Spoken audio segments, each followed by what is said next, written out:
Yes, please. Everyone be seated. Thank you.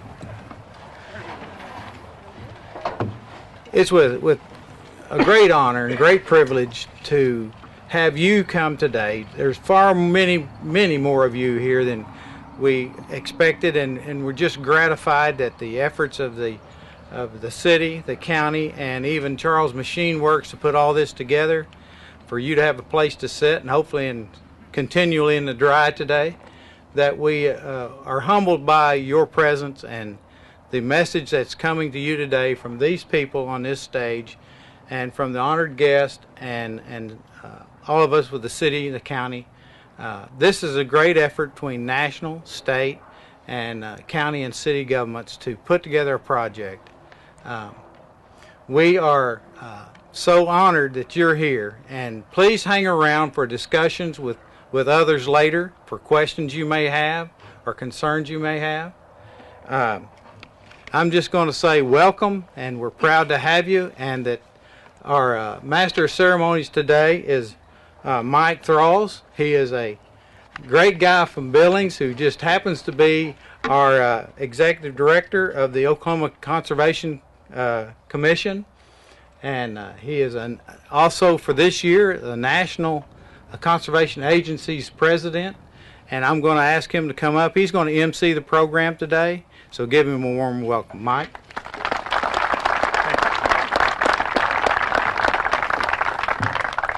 Thank you, Mayor, and I can't say enough of appreciation of how the community of Perry has poured out and really worked along with the Conservation District to make today's event possible. We have a number of dignitaries with us today that I'd like to introduce, and if you would bear with me, if you'll let me, I will introduce all of them, and then we'll recognize all of them at one time with a round of applause. It is my great pleasure to work with the Secretary of Agriculture. He is my Cabinet Secretary and therefore my liaison to the Governor, Mr. Secretary Jim Reese. And now you're started already. Don't clap for him yet, because now I have to introduce another Cabinet Secretary that we also work with, Secretary of Energy and Environment, Mr. Michael Teague. Does a great job, and we're pleased to work with him. And good, thank you. And then seated in between them is the local state senator, Senator A.J. Griffin, and also she's my state senator. So I appreciate you coming, Senator, and being here to help us commemorate this occasion. Then I've got a few bosses myself that are here. Mr. Carl Jett is chairman of the Oklahoma Conservation Commission, represents the Panhandle, and also with him is Mike Rooker, whose area this happens to be, Dean Grauman, who represents the Southwest area, and Jim Grego, who represents the Southeast area. And I appreciate my commissioners being here today. Larry Montgomery, are you here, the chairman of the of the Noble County Commissioners? Thank you for coming. And I'll see another commissioner up here in the stands, Mark Sanders. Also have Don Streller, who's chair of the local Conservancy District. They, in addition to the city of Perry, are sponsors of this particular structure and a number of structures up and down Black Bear. Don, where are you? There's Don right over here. And not last but least is Tom Ingarten. He is vice chairman of the Noble County Conservation District.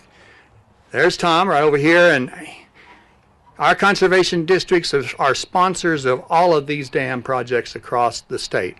They may also include the cities or towns, but every dam is sponsored by a conservation district, and we appreciate. In fact, Noble County has says grace over not quite 100 dams in this county.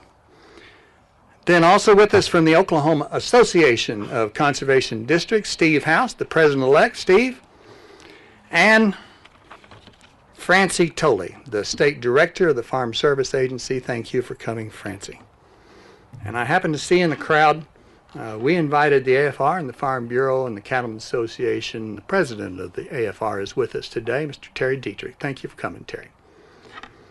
I would be remiss if I did not introduce one additional person I had to talk long and hard to get her to come here, but she is my wife of almost 44 years, Donna Thralls.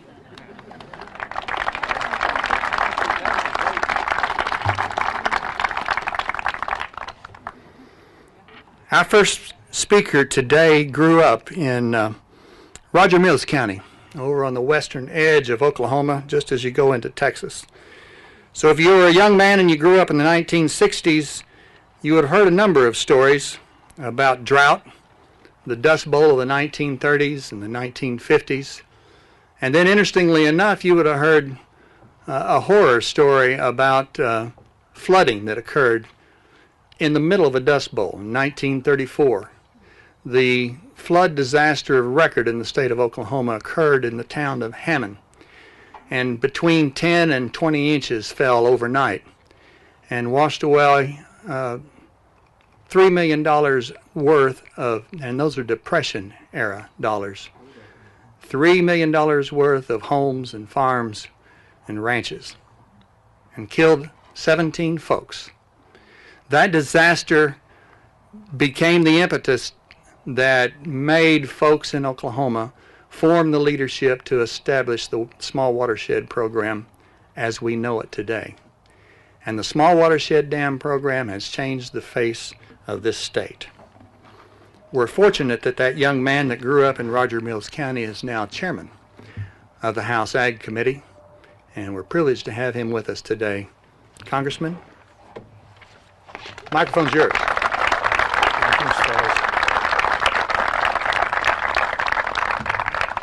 Thank you, Mike, very much for that introduction. And Mike's exactly right. I am of the generation that my grandfather Adderholt, my maternal grandfather, co-signed my first farm lease in 1977.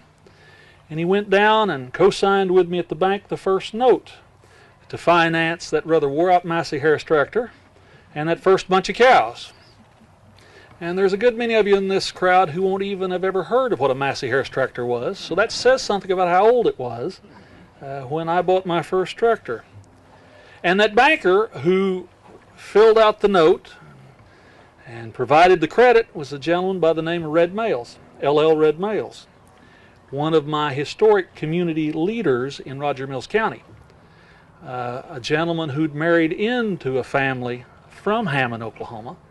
A fellow who, as a banker, understood how important it was that his farmers and his ranchers and his business people had the opportunity and the ability to prosper. And after that great loss of life and destruction of property, Mr. Males dedicated himself for the remainder of his life in working in the conservation movement, just as many of you sitting here today have spent your life working to support the conservation movement around this country.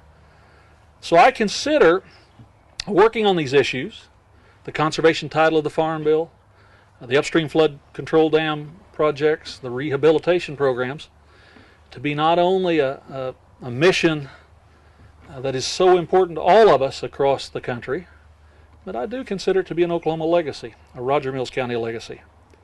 And I would tell you, and shortly we'll hear from the chief of the NRCS, who has been so incredibly helpful and will be so incredibly helpful over the next few months in accelerating this rehabilitation program.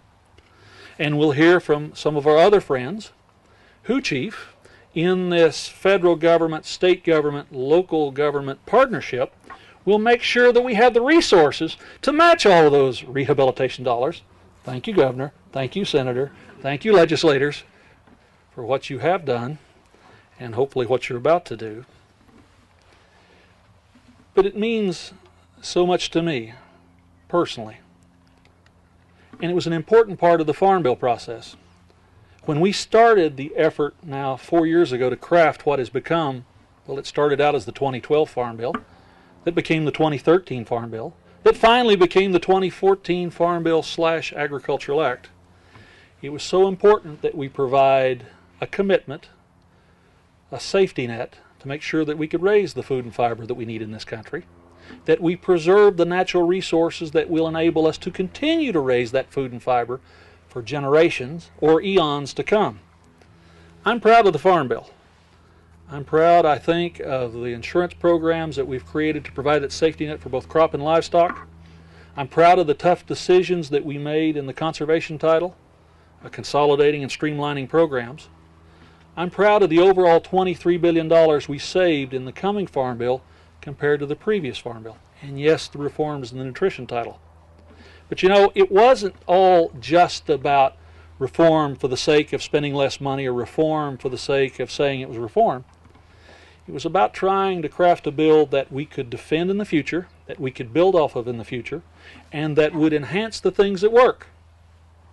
Once again, back from the commodity perspective to those insurance programs. But also in another area that perhaps the national media had not paid so much attention to, the conservation programs.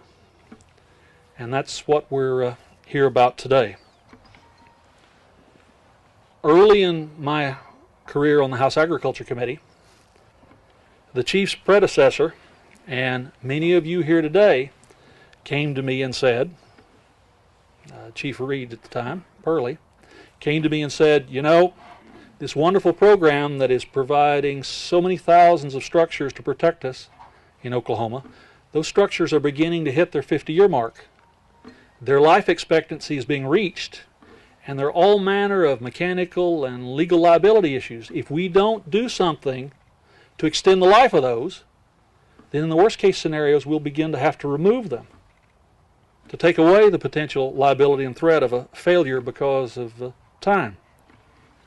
And together, as many of you know, we sat down and crafted a bill to create a rehabilitation program. And that's been a dozen years ago. And in the 2002 Farm Bill, we began the process of funding the cost share program, the federal part of the match, to match state and local resources to do this good work. Now, for the last 10 years, we've had a little bit of a struggle, because in the way Congress works, even though we'd set the money aside by the authorizing committees, our friends on the appropriations committees occasionally would disagree and reallocate. So over 10 years period, we really were never able to spend the money the previous farm bills had set aside for this effort.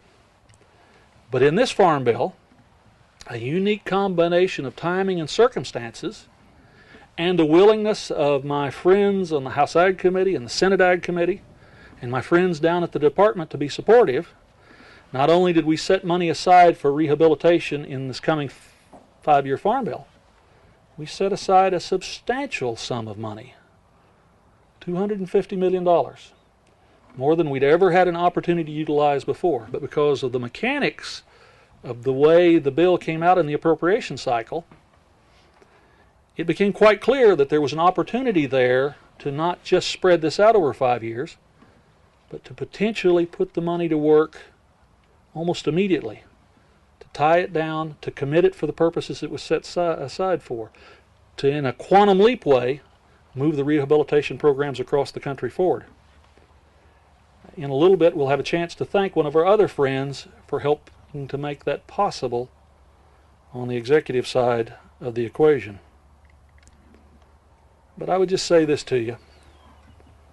We wouldn't be here today. We wouldn't be working to protect our water resources, to protect our wildlife resources, and yes, in the case of this lake at Perry, a water resource for human consumption, if our predecessors had not made those investments starting in the 1930s and 40s.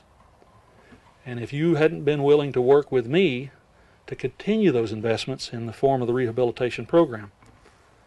I admit to people that with term limits in the Republican Conference, the United States House, I may not always be Ag Committee Chairman. But while I might not always be Ag Committee Chairman, I will always be able to look back at what we did together in things like this effort, where we did the right things, where literally we took what had been a wonderful investment for 50 years, and through modern technology, we moved that investment forward for 100 years. For 100 years. I think, my friends, together we've done good work.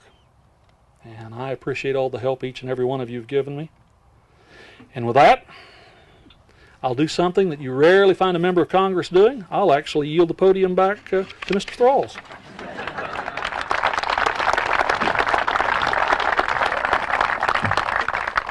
Thank you, Congressman. That is a first.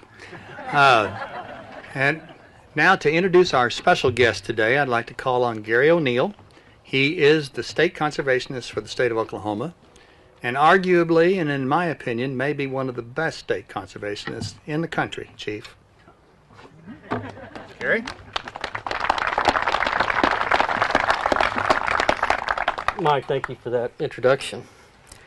NRCS has been working with conservation districts, cities, and other sponsors of the USDA Small Watershed Program since the 1940s to establish an extensive infrastructure that includes flood control structures, municipal water supplies, and conservation practices across the country. This infrastructure protects property and provides public and health safety to all communities it involves. In Oklahoma, this represents an infrastructure of more than $2 billion. It also represents average annual benefits each year of $85 million. So this is a very important piece of infrastructure to communities and residents. Oklahoma has been and continues to be a national leader in the USDA Small Watershed Program. Thanks to strong conservation leadership, the commitment of the project sponsors, and the support of state legislation. Through the leadership of individuals such as Congressman Lucas that just talked, he talked about the Watershed Rehabilitation Program. This was established to extend the life of this infrastructure, to maintain this infrastructure and how important it is. That's why we're here, all gathered here today, is to talk about an important announcement about the Watershed Rehab Program. We're very fortunate to discuss how these funds will be utilized. We're honored and privileged to have our NRCS Chief, Jason Weller, with us. Jason has been the Chief from NRCS since December of 2012. He served as an acting from December till July of 2013. He was selected permanent Chief in July of 2013. As Chief, he oversees programs that help protect the environment, preserve our natural resources, and improve agricultural sustainability through voluntary private lands conservation.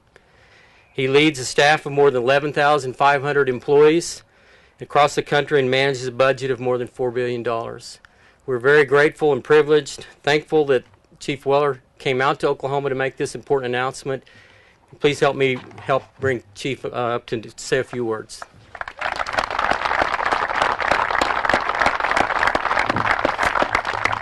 Well, good afternoon, everyone. And thank you very much, Gary. Thank you very much, Congressman. Thank you very much, Governor. Great to be here, Mike. Let me just start with a couple very specific thank yous, and me be absolutely clear. The only reason we are here today is because of Congressman Frank Lucas.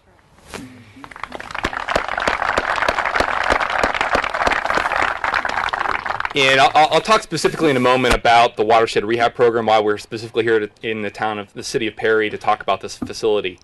But it really starts with the 2012 Farm Bill and the perseverance, the patience, and the leadership, Chairman, that you presented, not just in the House, but also in the Senate, and your partnership with Debbie Stabenow, Chairwoman of the Senate Ag Committee, and how you came together, but truly your leadership in the House to get not only a really strong and robust crop insurance title, a very strong and robust commodity support program, but also a very strong, robust conservation title. And your true partnership for conservation, your leadership on conservation, your partnership and friendship with NRCS, but also your vision and your long-term advocacy for the importance of watershed programs. The light of Rogers Mills County doesn't just shine here in Oklahoma. You're leaving a legacy for the whole nation. And it's really important to me that I'm here today to acknowledge that leadership, to thank you for that, and really for your personal, professional advocacy for the importance of the watershed programs, the rehab program, but really for the proper management of our natural resources. And it's about maintaining the fabric and the integrity of our rural economy, but also of our brothers and sisters who live in suburban and urban America too, really rely on the wise use of investments out here in rural America that ultimately they depend upon for their food and their water and their recreation and their clean air. So thank you, sir, for your leadership.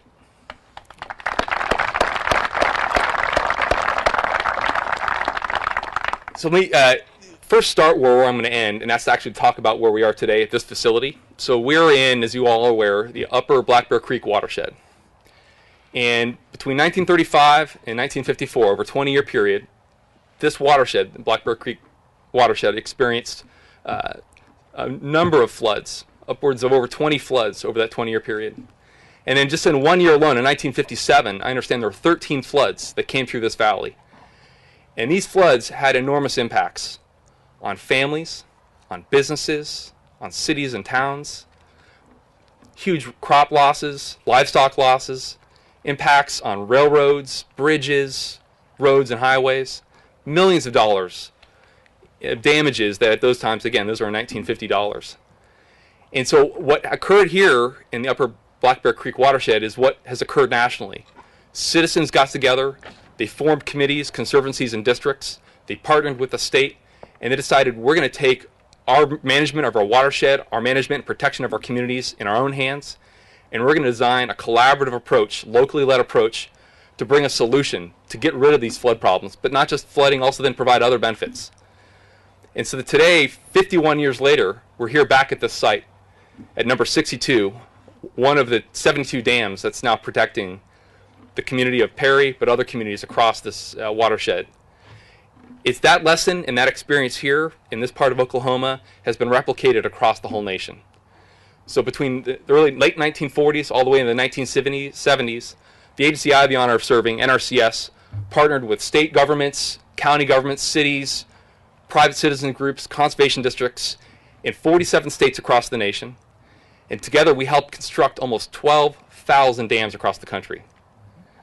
Today, these quiet sentinels have stood watch over families and businesses for almost 50 years in many cases. And they protect 47 million people across the United States. They provide flood water protection, soil erosion benefits, water supply benefits, recreation, wildlife benefits that if you put it into monetize it, Gary mentioned it, with total value of over $2 billion annually. It's hard to monetize that, though. At the end of the day, it's not about dollars and acres and acre feet. It's about families. And it's about protecting communities. So what we're today going to be talking about is, because of Chairman Lucas's leadership, we have an investment of $250 million, $250 million, that we're then matching up with our annual money. So today we're announcing a total investment across the nation, $262 million to help protect communities across the United States. 26 states will benefit from this investment. We're going to be able to help over 150 facilities like here, like dam number 62 in the upper Black Bear Creek watershed, to do the planning, design, and construction work. When all is said and done, we're going to help provide long-term another 50 years of floodwater protection for another 250,000 people. 250,000 American citizens are going to be protected because of the investment today we're going to be making. And in my view, it's an example of how government can once in a while work, how the federal government can work with our state partners and counties and city government, with conservation districts, with private citizens, coming together with collaborative, positive solutions to help protect homeowners, public infrastructure, and at the end of the day, hopefully also provide a good quality of life. So specifically here in Oklahoma, Oklahoma is going to be getting $26.4 million out of that total. We're going to help to rehabilitate. So over 10% of the total, if you're keeping track of the total national investment, is just coming to this one state. All right. And that's going to help. It's a good start. The key here is that then we're also going to be investing in 14 facilities that's going to be protecting here just in Oklahoma an array of townships and cities across the state. That this has really been, at the end of the day, local benefits for agriculture, for businesses and families here in Oklahoma. We do need, this is a partnership program, so we really do benefit from the partnership we have with the Oklahoma Conservation Commission under the leadership Mike Thralls, from the state as well, our state colleagues. It's really, and then of course, an example here of the city of Perry, the Noble County Conservation District. It's that the partnership coming together at all levels, leveraging each other's expertise, our field expertise, our engineering expertise, our fundraising expertise to come together and design projects that deliver solutions for local folks. And then zeroing in here just where we are today and where I started. With this facility is protecting 540 residents downstream. It's helping to protect the city of Perry. It's providing municipal water supply for businesses and homes and families throughout this watershed, but for the city of Perry itself. And I'm really proud that we're going to be able to provide another 51 years of floodwater protection and water quality recreation, and wildlife benefits for the community here in Perry, but also for communities across Oklahoma. So again, Mr. Lucas, congratulations. I thank you for your leadership. Governor, thank you for hosting us today. Mike, for your leadership and partnership. I'm really, truly am proud to be here today to help celebrate. So thank you very much.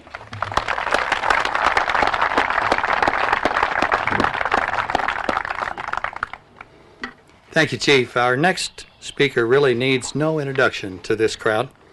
She is the first woman governor of the state of Oklahoma. You already know that, but you may not know that she's just recently finished her term as chairperson of the National Governors Association, and we're proud of the way that she's represented our state in leading that significant organization.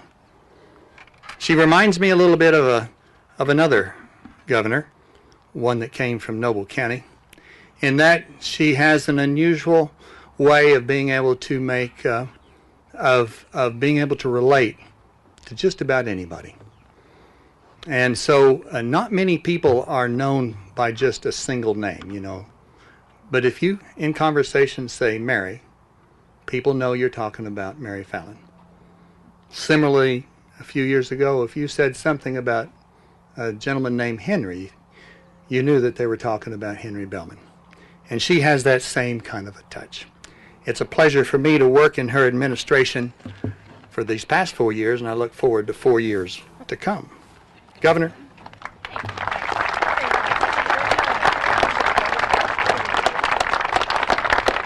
Thank you. Good afternoon, everyone.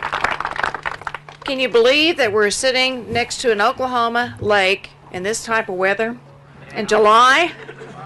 Seems like we're in the wrong place, but it's wonderful. I'm going to take it while we can get it, and I appreciate the great rain that we've had recently. It's been a true blessing for the state of Oklahoma. And Mike, thank you for that very, very nice introduction. I'm a great admirer of Governor Henry Bellman, and I just appreciate you saying that.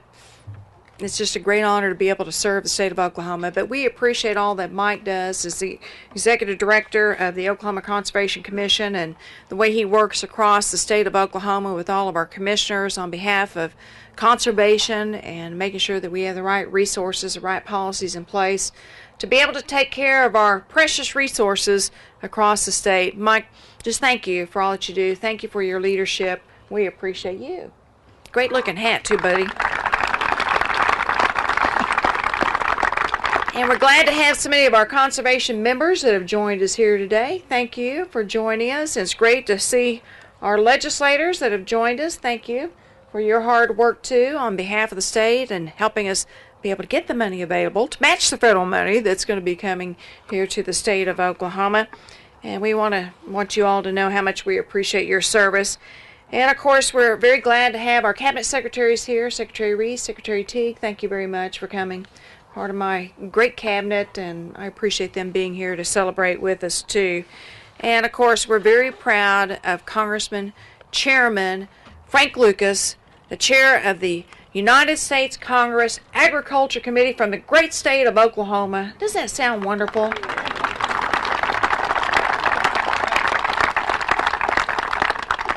You know, when I had the opportunity to first get elected to the Oklahoma House, at that time, Representative Lucas sat right in front of me in the Oklahoma House of Representatives back in 1990. We go back that far. And he sat right in front of me, and I was just a young 30-something-year-old girl, and he was even younger, a couple of years younger than me, so he was really young in his 30s. But we began and cut our teeth on Oklahoma politics a long time ago, and it's been a great, true honor and pleasure to watch Congressman Lucas, now Chairman Lucas, as he has worked his way up through the political leadership in Washington, D.C., and to know that we have a person at the helm of the chairmanship of the Ag Committee that understands agriculture, water conservation, policy, our state's needs, and looks out for our whole nation. And is a guy right from Oklahoma. And so, Mr. Chairman, we're very proud of you and all your tremendous work. And when Chief Weller was saying that we were all here because of Congressman Lucas, Chief Weller's also here because of Congressman Lucas, too. He knows that also. And Chief Weller, we are so thrilled, Jason, to have you here in the great state of Oklahoma. We know that you are very, very busy.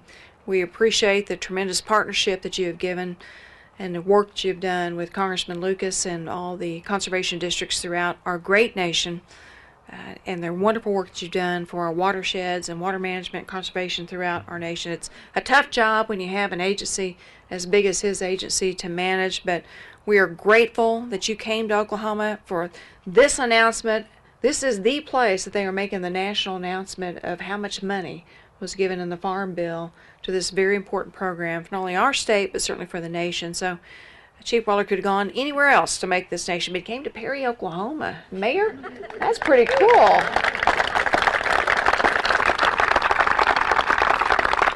And Mayor Johnson, we are very proud of Perry. Perry is one of our greatest small communities in the state of Oklahoma. It's a wonderful place to live and to work and to do business.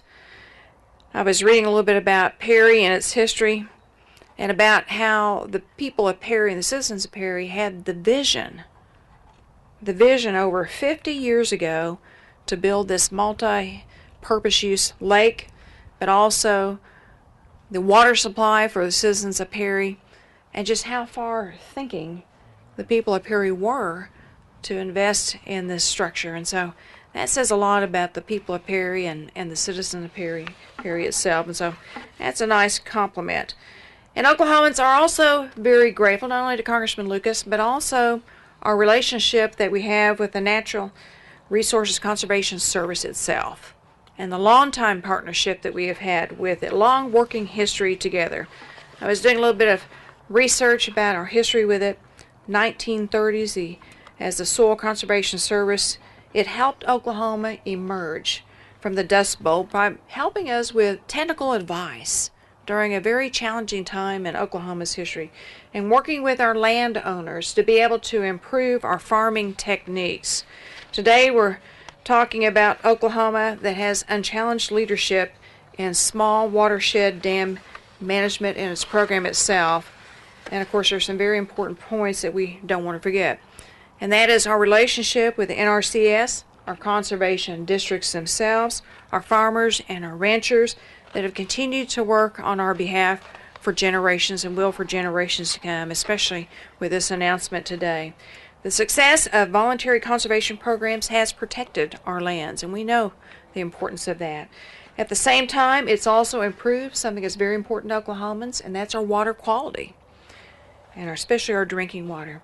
It's also provided a great habitat for our wildlife and made Oklahoma one of the top states in the nation for agriculture and the agriculture industry, which is one of our top industries also in the state of Oklahoma. Oklahoma watersheds are also a huge boost to our tourism industry and certainly to our economy in our state. And tourism is certainly one of our top industries in our state also, enhancing our quality of life, bringing tourists from all across the nation and creating 78,000 jobs just in tourism alone in our great state. So a very important economic driver into Oklahoma's economy. And one of the ways that we've achieved this success through all these different industries is a careful construction of reservoirs. And also that means dams. Oklahoma has been the national leader in developing watershed dams from the construction of the first one in the country. I didn't realize that. The first one in the country in 1948 to have 2,107 watershed dams today, more than any other state in the nation. Surprising, isn't it? How visionary we were in the state. And of course, these dams have served a great value to Oklahomans by protecting our properties from flooding, as we just heard. It has served us with water supplies and certainly provided fun recreation throughout our state. And that's why, because of all these dams, that Oklahoma is said to have more shoreline than the East and the West Coast combined, with 11,611 miles of shoreline in the state of Oklahoma. Isn't that remarkable? But as it has been said, these dams are aging, and it's important as a state that we take care of our infrastructure. In fact, it's aging at a rapid pace. We have 943 dams that have exceeded their 50-year lifetime span, and that number will grow to over 1,100 over the next year, just the next year. So while these dams do continue to do their job in protecting our neighborhoods, they have to be maintained. And we have to have the resources to be able to make sure that our dams are maintained, that they're updated, just like any other type of infrastructure that we have in our state. It's not only important to maintain their infrastructure, but it's important to our health and our safety of our citizens. We all know that. So before Congressman Lucas was the chair of the House Agriculture Committee, as we heard, he authored and passed the Small Watershed Rehabilitation Amendments that was signed into law in the year 2000, 14 years ago. He was already working on behalf of watersheds. And that early effort that he put in over the many, many years took a lot of patience on his behalf, took a lot of knowledge and expertise that he has certainly gained. And of course, all that time and effort led to the shepherding, finally, of the 2014 Farm Bill into passage, which we're very grateful for Congressman Lucas and his wonderful leadership. And now we have the ability to properly maintain and rehabilitate our dams, which means that our state will continue to realize an estimated $85 million in benefits from reduced flood risk. $85 million of benefits from reduced flood risk to our communities, while also having the water supply and recreation that we need. And of course, the dams also protect our farms and our ranches, our bridges, and also from sediment that also takes up storage space in our larger lakes and our reservoirs. And of course, the Oklahoma Conservation Commission and our local conservation districts have worked tirelessly to help with the system of watershed dams throughout our state. And so we are very grateful for their dedication to this effort. But to help upkeep these important pieces of structure, our legislature, and I want to thank them personally, helped allocate $3 million of state funding to be able to match the federal funding that is now available through the great work that has been done. And so we are excited that Oklahoma is now going to be receiving a large portion of that money, which we're very grateful for, Chief Weller, and also Congressman Lucas. And our commitment to you as citizens of this state is that we will do our very best to make sure that these resources are used in the wisest manner to the best of the health and safety and maintaining of our dams of the state of Oklahoma and our watersheds. So to that, Mr. Chairman, we salute you and we say thank you very much for your long service to the state of Oklahoma, Chairman Lucas, and to Chief Weller, we say welcome to Oklahoma. Thank you also for being a great partnership to our great state and our conservation districts. Congratulations to all of us today. Thank you.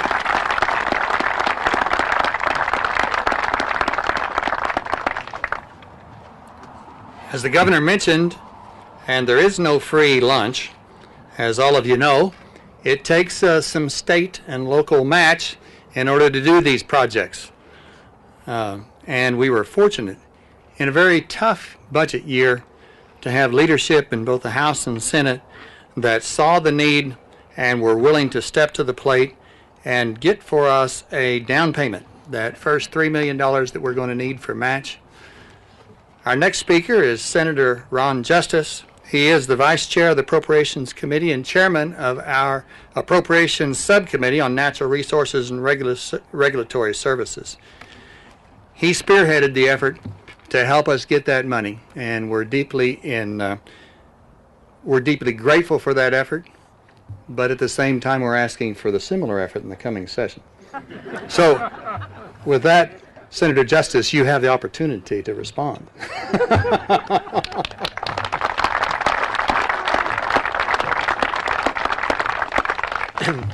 Well, thank you, Mike. I appreciate the opportunity to be here today. It is truly an honor for me to be here, and I appreciate the fact that you would all be here. And you know, Governor, growing up in western Oklahoma, I understood the importance of small watershed dams, you know, as all of us do. But I guess I really didn't truly understand that until we wind up with a inland hurricane and And Congressman, who would have ever thought that we would have a hurricane in Oklahoma? But we did, and then is when I really realized the importance of the small watershed dams in our state and the importance of those. And so in 2006, as a result of Hurricane Aaron coming through and so much damage to our state and especially into the Senate district that I serve, that it was just incredible. But the fact is that it could have been much worse had it not been for those watershed dams. You know, on average, I'm told that on average we have about $85 million of benefit to our state because of those small watershed dams. But in that particular time, that increased, that swelled to over 300 million just in that year. And so that's why that it is so important. And yet as a result of that damage to those dams had to be repaired. A lot of things had to be done and worked on. And so the legislature at that time responded by passing probably, I think, the first ever conservation bond, and that was issued at nearly $19 million, and that was totally dedicated to rehabilitation. And so I think that's a significant thing to remember. And you know, at the same time now, remember that ARRA funds became available through NRCS. And so those funds, many of the dams were repaired, and one of the dams in the district that I served at that time was just west of Anadarko. And if that dam would have failed, even though it received a lot of damage, if that dam would have failed, it would have been devastating on downstream on many structures. Much property would have been lost. And even with that, there was a lot of damage to blacktop roads, some of the infrastructure there, these roads, and so all of those things had to be repaired, and in fact a heavily traveled blacktop road had to be closed for some time for repair. And so just to give you an idea how critical these things are, because had that dam not been there, it would have been even more devastating. And I think it's important for us to remember that. So you know, as you can see, as a result of all this, the Senate and members and you know members, I'm so proud to serve with people like with A.J. Griffin, who serves you in this area and serves the state of Oklahoma, because she also and many others that understand the needs of Oklahoma like her, was willing to help and was interested in providing additional funds to help with these problems. Now, you know, it wasn't an easy budget year this year, but working with the governor, and I'm so appreciative of our governor and her work, and also our colleagues in the House, their support in these particular issues. But you know, these things can only be done by working together, and so I'm just so grateful that we have that working relationship, so that we can put some dollars in to help continue to do our part to match those federal funds. You know, as I say, I'm so appreciative of our governor, because through our governor we have someone that understands and will step up for water issues in our state. And she's very knowledgeable and concerned about the water issues. And you know, one of the things that we look at, we think about the benefits of watershed dams and the importance, and so many times we think of rural Oklahoma, and that's true. But I think our governor and others involved understands that it's not just rural Oklahoma either. It's all of Oklahoma. And we're talking about water conservation. We're talking about, as Chief Weller said, soil erosion, properties that are destroyed. We're talking about water quality. We're talking about the drinking water supplies for towns and cities. Also recreation, a number of things that are affected because of small watershed dams. And I think it's important for us to remember that. And so with those things in mind, I want to take this opportunity to thank Chairman Lucas for your work, also Chief Weller for your dedication to this, and for making the announcement here in Oklahoma, for both of your commitments to the small watershed dams, not only in Oklahoma but across the United States, and for your continued commitment and support in these particular issues.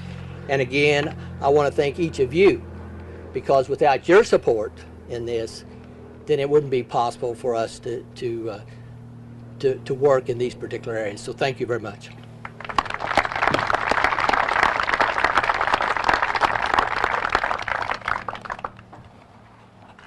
Thank you, Senator. Speaking for the House of Representatives, we have Representative Dennis Casey with us today, and he is the representative for Perry. He's a farmer and rancher from Pawnee County, serves on the Agriculture Committee, was elected in 2000, and knows firsthand some of the stresses that we've been through in the state in terms of drought and the need that we have for reliable water supply across the state. So, Representative Casey.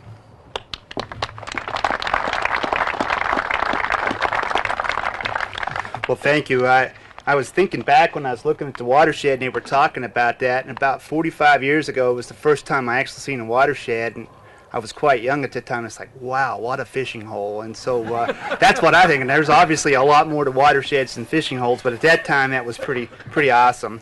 Like the Senate, the House is also very much interested in the supportive of the great benefits provided by the small watershed dam program. Flood protection certainly needed in the state of Oklahoma, where we experience wide swings in weather, clearly demonstrate the latest period of rainfall, because if we had been staying out here this time last year, first of all, it would be very hot but very dry, so you just can't ever tell about Oklahoma. Only 2 months ago, the state was in the throes of a severe drought, exceeding many areas of north, central, and western Oklahoma, both the drought same as the 30s and the 50s. Additional sell down of Oklahoma cow herd was imminent, and we had to cut our cow herds on the average in Oklahoma by 30%. Some people in this area was even higher. I know for myself it was 50%, and it takes a long time to build up that herd, and you get them droughts, so things like this can really make a difference. The House is interested in how the watershed program can help us address these increasing wide changes in weather patterns. It says, for instance, besides rehab, there are over 300 dams that have been planned by the NRCS and sponsors that still have not been built. So that would be awesome. I know that they make a big difference, because I can remember back in the early 80s, it wasn't that unusual. A 10-minute trip home turned into a 40-minute trip home because of the flooding of the Black Bear.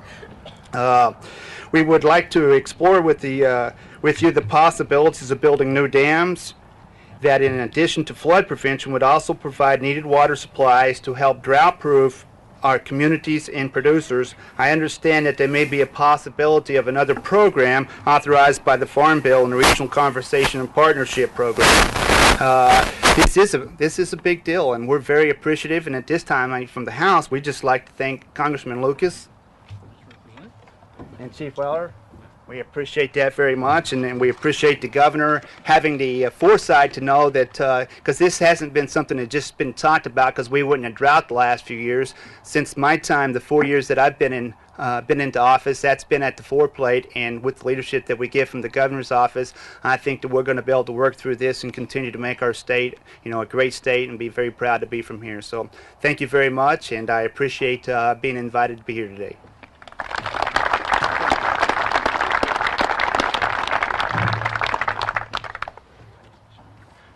These projects don't happen without local sponsorship. This particular dam I'd mentioned earlier is co-sponsored by the City of Perry, the Black Bear Conservancy District, and the Noble County Conservation District. Our next speaker has the privilege of working with watershed sponsors across the country. He serves as their executive director. He is from Oklahoma. Dr. Dan Stiebert has had some 40 years of experience in conservation work across this state, and he's been the executive director now of the National Watershed Coalition for the past 11 years. He also wears a few different hats because he serves on the Lincoln County Conservation District Board and is himself a sponsor of a number of watershed dams. In addition to that, he also serves as vice president of the Oklahoma Association of Conservation Districts. So we're honored to have him. I'd like for him to have a few closing words.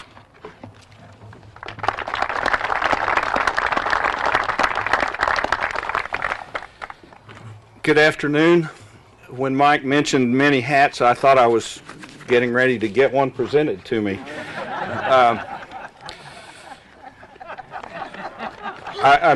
That might knock the glare off, do you think?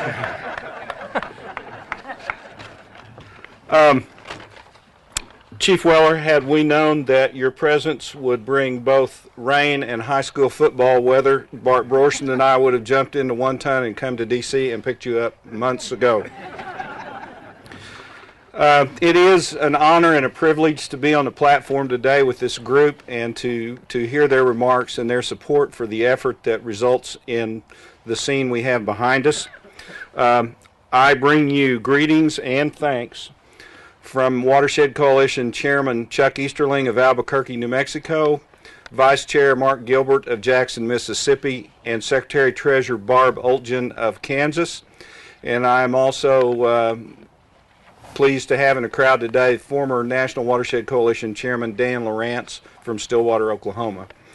I would be remiss if I did not mention others who have expressed their excitement and their appreciation about today's activities. I have heard in the last 2 days from the Texas Association of Watershed Sponsors, the State Association of Kansas Watersheds, the Oklahoma Association of Conservation Districts, as Mike mentioned, as well as some of our key National Watershed Coalition partners, the National Association of State Conservation Agencies, the National Association of Conservation Districts, and the Association of State Dam Safety Officials. These are all groups that have had a great interest in seeing Congressman Lucas's efforts come to fruition, and they have. This is a day of opportunity, and as others have before me have said, today is a product of a great deal of education, patience, and above all else, statesmanship on behalf of Congressman Frank Lucas. I sat in Congressman Lucas's office 14 years ago, and he was eating a turkey sandwich in a styrofoam container, and we were pitching the idea of rehab and what were the possibilities. And the words he said were, let's get Mike in here. Mike Burtman was at that time legislative director, I believe.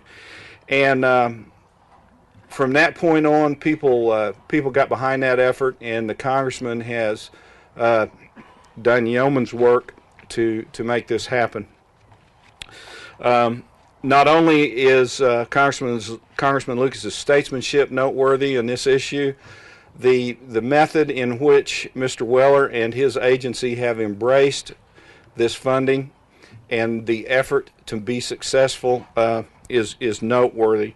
This is a historical opportunity. It is the most significant infusion of funds in this program for efforts like the one you see behind you since about 1993. So, as Chief Weller said to me months ago, this is a really big deal.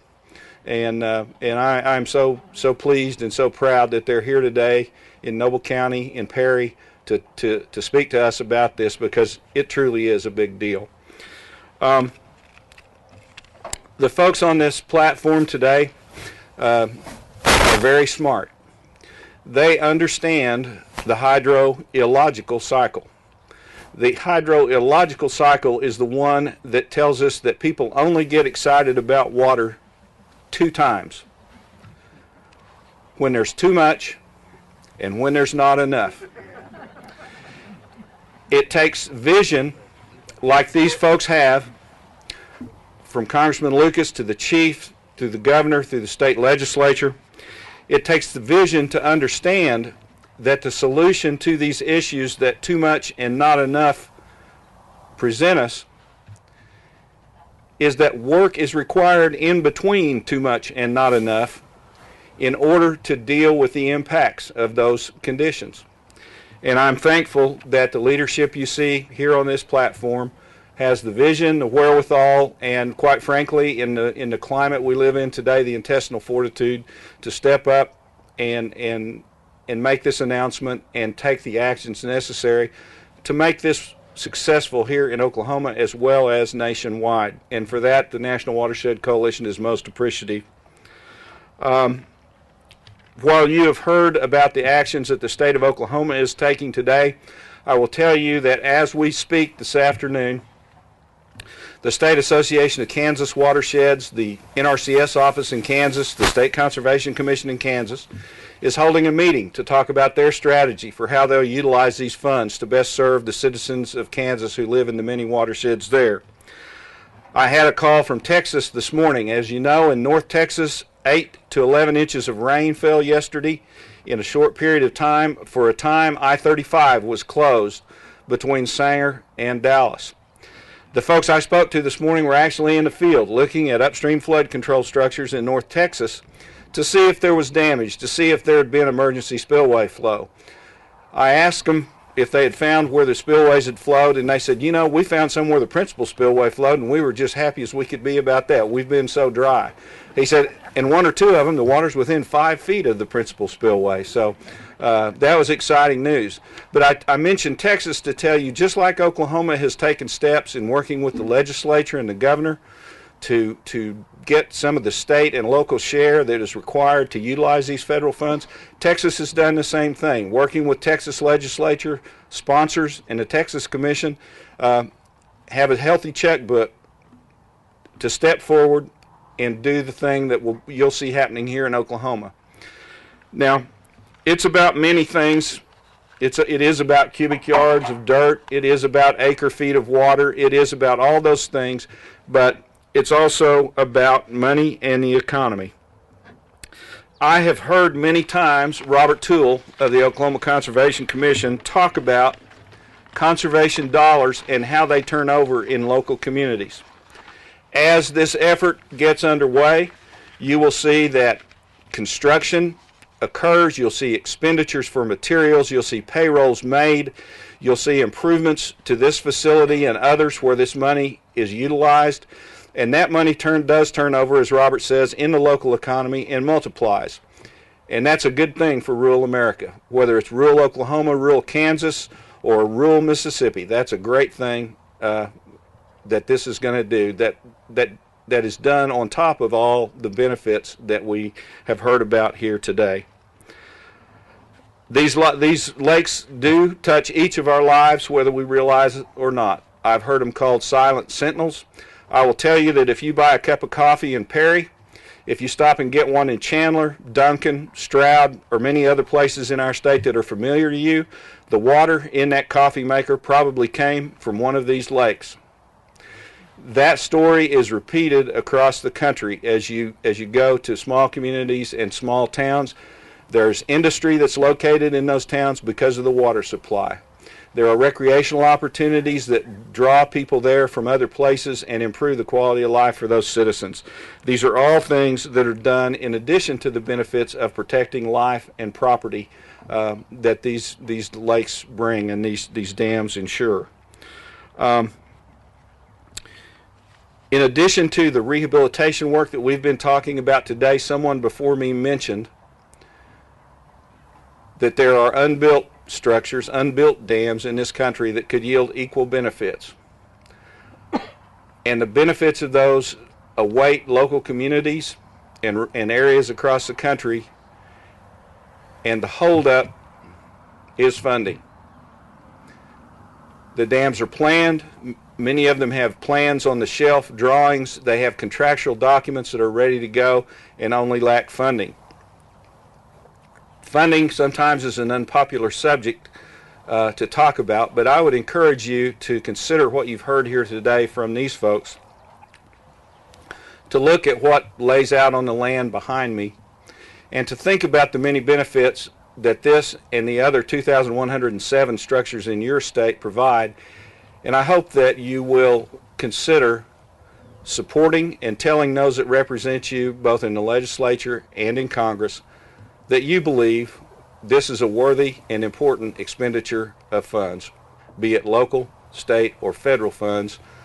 This is key to success and to being able to live and prosper and grow in rural America.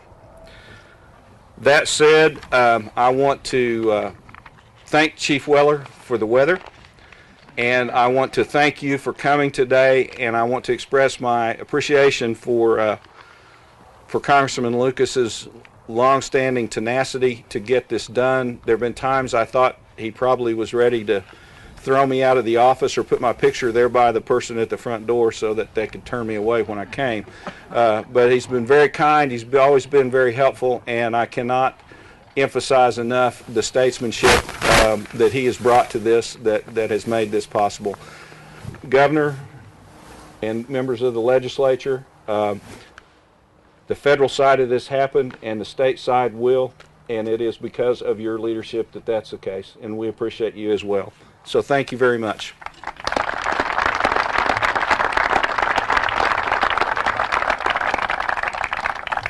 Well, as with all events, this has been a good time to be together and share this announcement.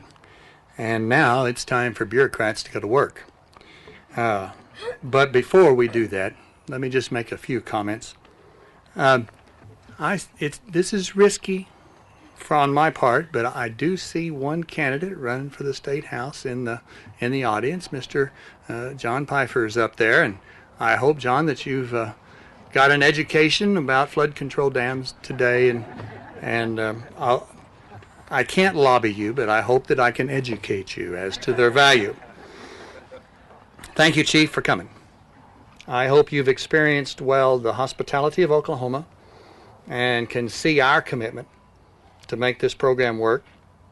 And if perchance you find a little bit more money trickling back in and you need a place for it to go, I want you to be assured that we can take good care of any of those dollars that might be available. And I don't think, I've said this before, but I don't think that we can say thank you enough times to Congressman Lucas. Dan's already used the word, but I'll use it again, for his great tenacity that was first demonstrated when you passed the rehabilitation amendments. 2-year process, got knocked down flat first year and came back the second and got it done.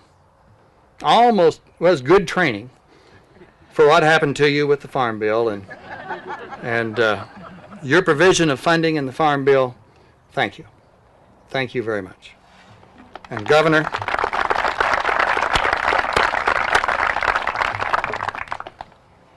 Governor Fallon and Senator Justice, Representative Casey, Senator Griffin, maybe Representative Pfeiffer, we greatly appreciate your steadfast driving desire to make this a better state. And this is one of those programs that can do that. So thank you for your continued commitment. Thank you for coming today. We are adjourned.